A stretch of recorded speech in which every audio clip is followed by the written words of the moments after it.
Our journey to the region of San Sebastian began in Canada. I'm a carpenter and I love wood. I like its character, its strength. In Toronto, an artisan friend of mine told me about a place near San Sebastian where they build traditional wooden boats.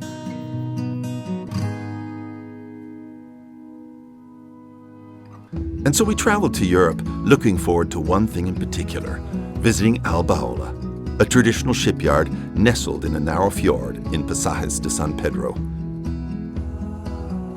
It was amazing to see the craftsmanship of the carpenters roughing down each frame, creating each piece millimeter by millimeter to build a replica of the ship the San Juan, a 16th century whaler that sank off the Labrador Peninsula in Newfoundland. We listened to its story, stroking the oak frames. It was a trip back in time. We also went to Zumaya to meet a group that restores traditional boats and skiffs. We sailed across the calm sea inlet in one. The large ships stood in sharp contrast to our fragile craft.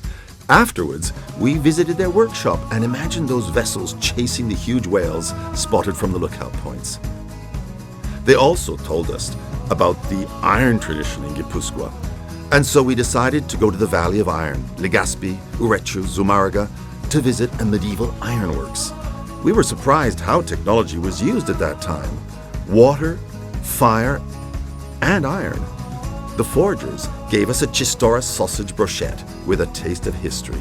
And we had a go at playing pelota on an iron fronton court. In the afternoon, we visited Chillida Lantoki, the workshop where Eduardo Chillida produced his greatest sculptures. We learned. We felt the strength of his materials. Iron, the stones he used to make his lithographs, the felt in his gravitations. It was amazing to feel the hands of the genius.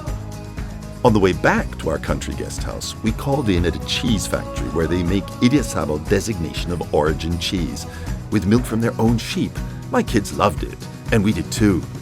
The following day, we explored a dense beech forest near Aiscorri Natural Park. While the children were playing at rowing in search of whales, my wife and I silently remembered our time in an amazing region, inhabited by a people with an ancient culture that values nature and craftsmanship as much as we do.